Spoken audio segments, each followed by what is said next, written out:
Hello, everybody. Welcome to the ITAS Conference Las Vegas 2021. You guys, all right. The world has changed and is continuing at an accelerated pace. Yesterday's business models won't work, and the automotive industry is ripe for game-changing disruption.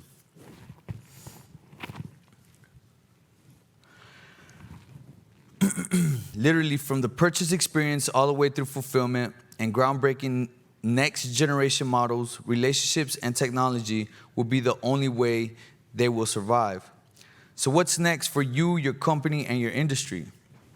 December 20th, 2020, Forbes predicted that millennials will be scarred by the pandemic, which came after they were among the hardest hit by 2008 financial crisis. However, as everyone is used to owning their own cars, which by the way will not change anytime soon, many millennials are defecting to the suburbs at an even faster rate than most anticipated.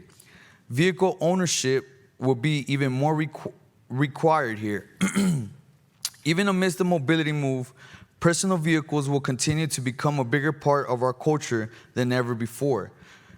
People are going to want to continue to buy vehicles, both new and used. They will want to customize them as well.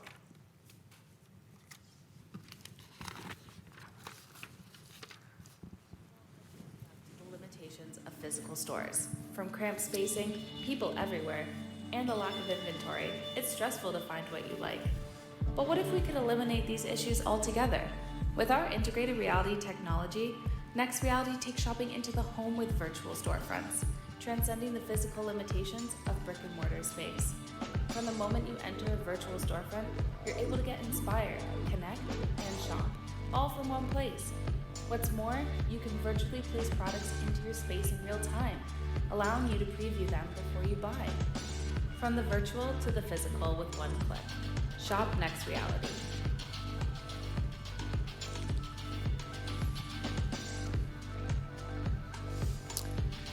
In the same publication, Forbes estimates there will be bankruptcies throughout all sectors because of the way the world has changed post-COVID.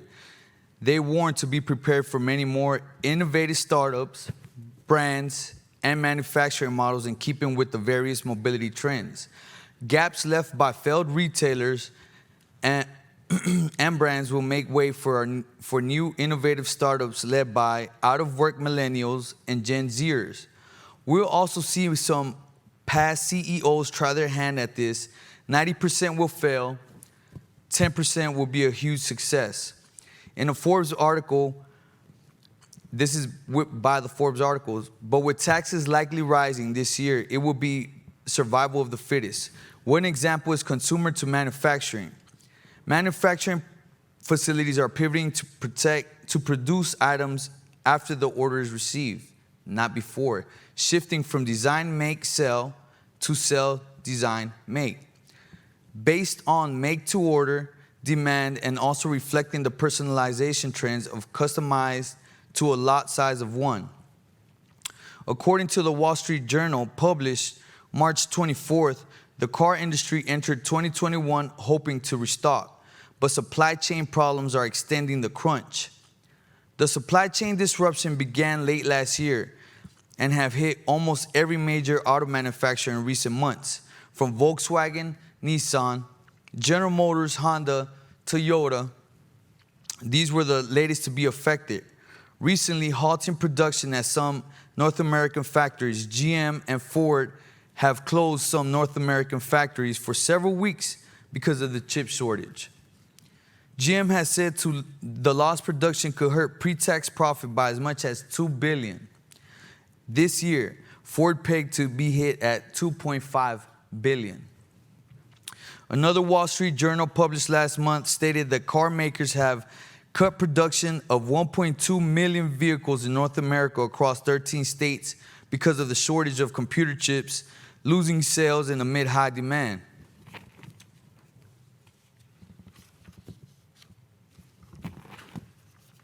By comparison, about 30% of customers will reject a dealership because the model in stock isn't right for them.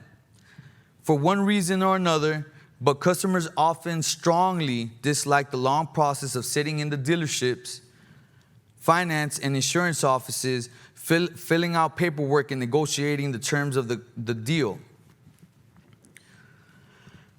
Car sales hit and hovered near all-time highs between 2010 and 2019, when the U.S. economy began to recover from the Great Recession. But lockdowns and stay-at-home orders during the coronavirus pandemic and general anxiety about the disease have stifled car sales, suppressing inventories, and moved many shoppers and dealers online. That may mean customers begin to get long-desired changes to their car buying process. This right here. This is 2018, an estimated 2022, from 2.5 billion to 6 billion.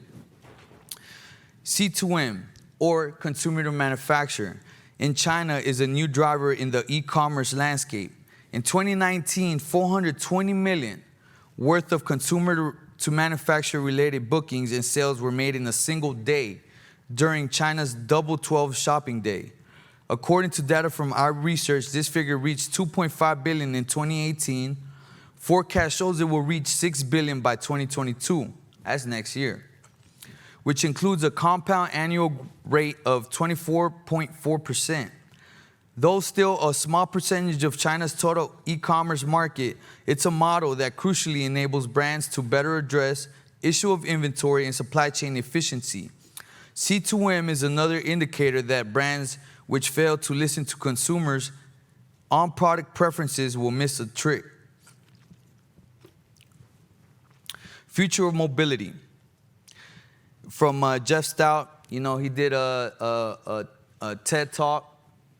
And this right here is a picture of 1900 Easter Day Parade on Fifth Ave. You got one car, all horses and carts. 13 years later, we have one horse, all cars. This is where we are at with this disruptive technology of mobility and the new technologies of vehicles. We're in a really, and this is what we keep trying to exemplify, that pivot, that transition from already made vehicles to consumer to manufactured vehicles. So why Marabera is making cuts and where the money is going. The mobility sector, even after great years of sales until 2020, 2021, she made billions of dollars of investments because of this pivot. It would be if this is not the next generation yelling, I don't know what is. What does this mean for the industry? Do you see yourself where do you see yourself in the next 2 years? Are you ready for the next experience? Let me ask you a question. What happened to the horse? What happened to the bookstores? What happened to Blockbuster? You probably have the solution of these problems on you right now or on a device you own. What if there was a new turnkey solution to address both the move to online buying and eliminating the demand of supply chain challenges that are bottlenecking the industry?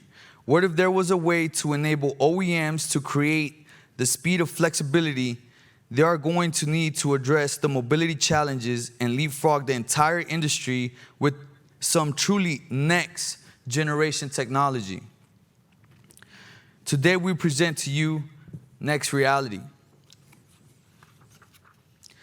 Next Reality, or Next as we call it, is a holistic life cycle solution revolutionizing the industry from purchase experience all the way through product fulfillment and delivery.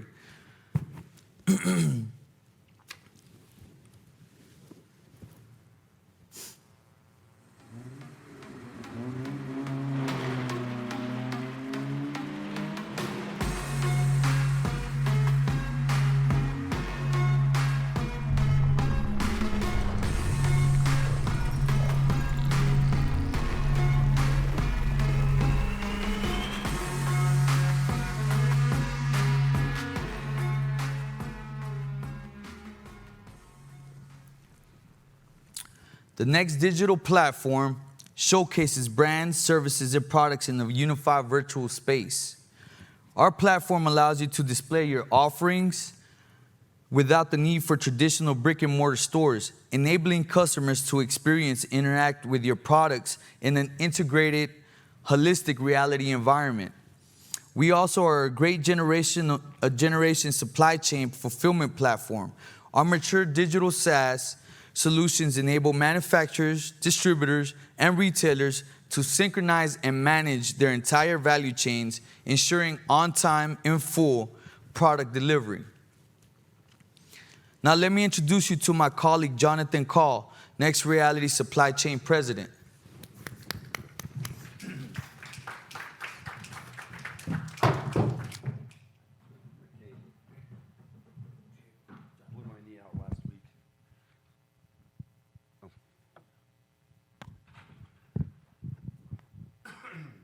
So anyway, thanks a lot. I appreciate it. So Edwin's setting up and just discussing this radical change that our industry's undergoing right now.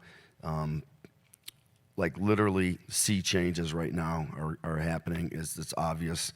And this impact of the drivers to the automotive industry are completely disrupting everything that's happening. The current business models, the current setups, the current way that the OEM and the OEM supply chain, from the order process all the way through the fulfillment process, is archaic, and it will not work at this disruptive pace that the mobility disruption, if you will, is causing on the industry. So as far as the supply chain piece and the delivery, which obviously from the Next Reality's front end, truly unconceived yet, next generation immersive ordering process. Now, once that order is placed and it's all customized specifically to exactly what the Gen Z, Ys, and Millennials want, that customized lot size of one car needs to get fulfilled and ordered quickly. You know, the way the car manufacturers, OEMs are set up right now, right? They make to stock and they put stuff in warehouses and then they push the slinky sphinx, as they call it in sales, and the salesman. So that's gone. That's history. The experience is going to be totally different. But the way that the supply chain and the manufacturing facilities are set up are slow and long, and they are not made to customize a lot size of one and get it to the dealer to exactly what the customer wants, where they want it, when they want it. And that's a radical change that has to be happen. And I'm going to discuss some of the things that are driving that real quickly here, and what needs to be done, and what they can do temporarily and long term to survive and thrive here in this next reality. So anyway, all these changes are basically going to require a totally reimagining of the OEM supply chain. And just a couple, 3 examples. Number one, it's the requirement to basically manage and use software and technology to be competitive as this move from IC engines exclusively to autonomous, connected, electric, and shared vehicles. And whatever's coming next behind ACES hits the marketplace with this new generation. Number 2, this requirement for the dealers, to deal with these more demanding customers who are going to expect them to have exactly what they want, when they want it, where they want it, and they don't want to have to hassle with haggling about swapping cars with dealerships or any of that. Order, fulfill, design, sell, design, make, fulfill, deliver quickly. Amazon effect. I spent my whole life in automation and manufacturing, walking plants in the supply chain. The industry is run on Excel spreadsheets and customer service agents hoping the truck shows up so that they can deliver their product to the just-in-time GM line at 2 o'clock tomorrow. And if it doesn't show up, they're screwed. They need a system where they can see and predict and make sure that any disruptions leading up to that and have the visibility are going to ensure that's going to show up, and they can ensure what's called on time, in full, or OTIF in supply chain and manufacturing lingo, product delivery. And then last, the change drivers, just the ever less resilient supply chains. I mean, we look at the geopolitical forces pinching every choke point. Look at the Suez Canal and the impact it had on the worldwide supply chain, not to mention COVID. Anyway, so in order for manufacturers to literally not only survive but thrive, there's a number of changes they need to make to their business practices, but they also need to leverage their existing IT systems and ultimately change them. I mean, there's a lot of Industry 4.0, which is additive manufacturing, and my background, which is MES, manufacturing execution systems, and ways to make stuff faster, better, and customize, but then also deliver it faster. They're not going to rip out all their technology, their ERP systems and their supply chains and all their manufacturing systems. So what they have to do is put a layer of technology that can take all that data out of disparate systems up and down the whole value chain, okay? Put it into a harmonized data model and be able to then fulfill that order and predict and eliminate any disruptions that are coming down the pike. They also need to be able to manage their production to actual demand, right? Not what the dealers want to order, exactly what the customers are ordering through Nexus front end that Sonny and Edwin and Victor and these guys have developed and are in process of developing, which is mind-blowing. They also need to manage their national inventory so that the cars are matching the consumer specs and move it to a dealer close to the consumers. They need to be a system this is critical for collaboration between short and long term between the OEMs and the suppliers in multiple tiers of the whole supply chain, as I said.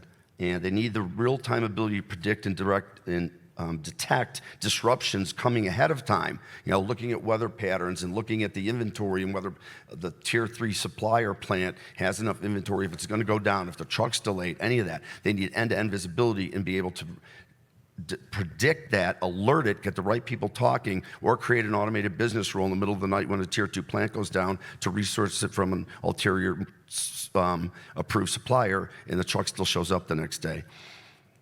So that's what this supply chain software has to provide. And this is unique, okay? It's critical, but this is unique to Next Reality. This supply chain has been proven out in the largest and most complex supply chain, high-tech supply chain in the world, okay? Managing 500 different partner suppliers, end-to-end, and dealing with, it had 5,000 concurrent users, managing 9 supply chains. It's saving them over $1 billion in the first 2 years alone.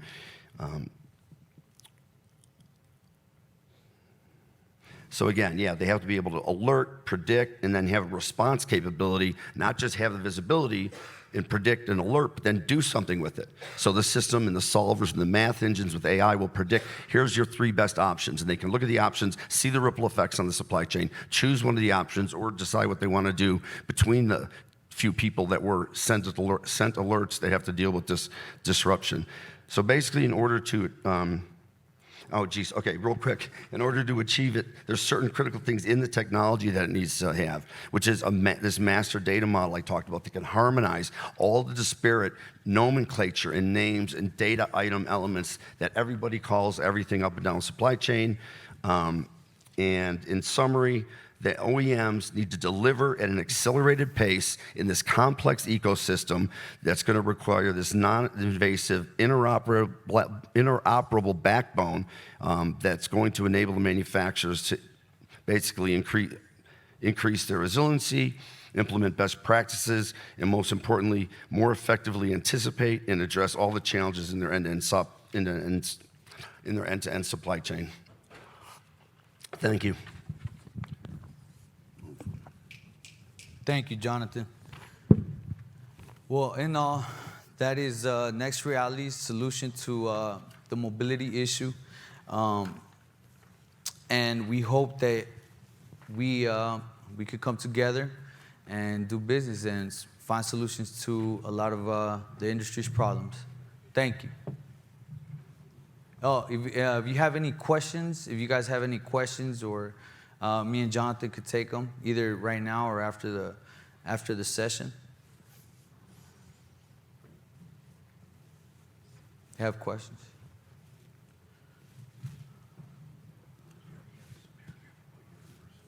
Yeah, it's straight.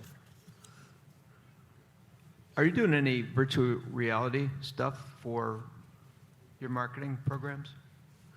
Yeah, actually, I am the author of Integrated Reality, so that goes in the VR or XR market if you're familiar with that. With that being said, it's a new technology where you're more immersive and interactive with whatever product or service that you might need. And the beauty of it is there's no limitation on the use cases, whether it's education, entertainment, vehicles, or retail, construction. We got it all covered because of the engines and everything and the development team that we have. So, but yeah, we are definitely in the VR market, sir. Yeah. Hi. I liked your presentation. I'm interested. So you spoke a lot about what a lot of us are interested in, and that's new car sales. But I'm interested to hear in your whole pipeline of product, what place do you see the secondary market, and is that part of your product chain, or are you focusing right now on new vehicle sales? Well, the primary one, of course, is the for the consumer, correct? For the consumer, whatever they see, is whatever they ask for is what they get. Now, our main objective is of course business to business, because for the consumer to even see anything, your offerings, your products, we make them with the axis of the supply chain and that on time in full. Go ahead, Jonathan. You said. Is this on? Okay. So yeah, with the B2B, once that order is fulfilled, is it on? Yeah, it's on. In the marketplace. Okay, sorry. Once that order is taken, right, it needs to get processed, customized, made and delivered as fast as possible. So it's literally it is the B2B. It is the entire B2B secondary market, which is really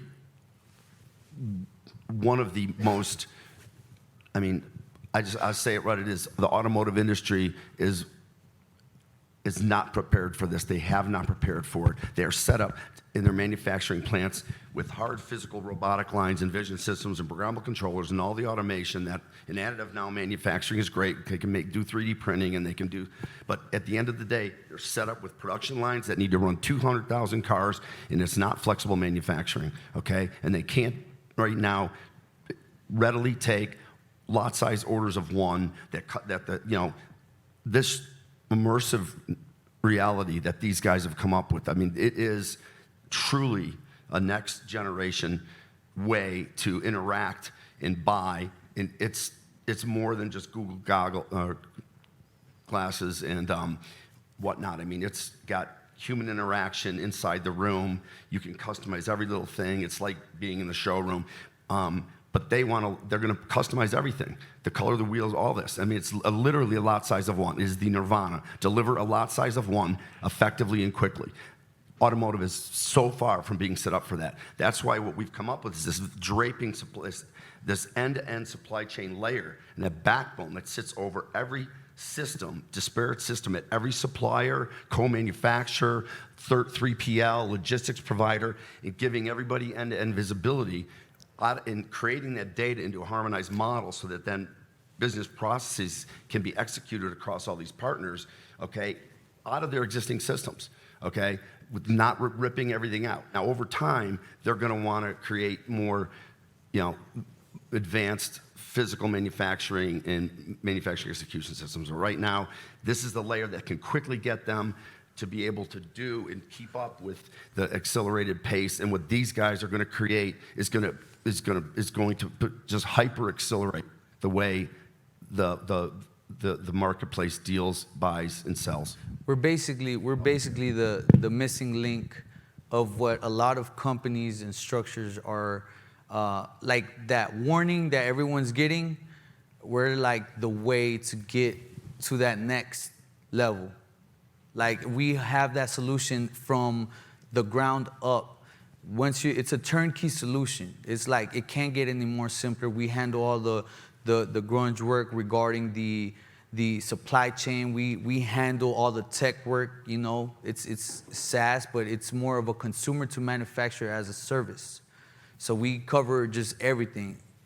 All you have to do is just count the numbers and see how much money you made that day. Yeah, purchase to deliver. Any more questions? Thank you. Very good question. Great question, sir. Great question. Oh, all right. Huh? Question? No. All right. Thank you. Thank you for your time.